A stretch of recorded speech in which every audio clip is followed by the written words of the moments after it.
আরে বাবা, কি আর করা যাব, চেষ্টা তো আর কম করতেছি না। তোমার ফুবা, তোমার মামা, আমি হাজার হাজার বাড়ি ঘুরে শেষ করে দিলাম। পরে 1-150 পাত্রী দেখে শেষ করছি।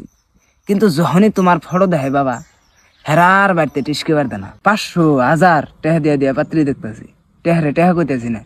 কিন্তু কি করবো কও বাবা, তোমার সোফাটা যে কেই পছন্দই করে না। পাত্রী দেখবার যাই, চা দেয়, যখনই তোমার ফটো দেখে বাবা, এই চা উড়াই নিয়ে জায়গা সরম দেয় বাড়িতে দিয়ে খেতে দেয়। হের মধ্যে একটা পাত্রী অল্প দেয় ধর্মগ্রাম মারলো দেখলাম। তো হের আবার একটা প্রবলেম আছে, হে আগে এক স্বামীর ভাত খাইতো, হ্যান থেকে ঘুরে আয় পড়ছে। জামাই বিদেশে কাম করতো, বাড়িতে গুড়ুমুড়ু করে পড়ছাল ধরা।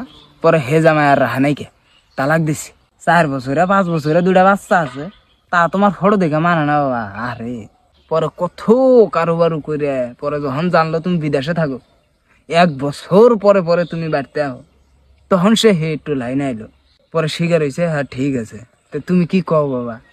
তোমরা যেটা করো সেটার মধ্যে রাজি আমি।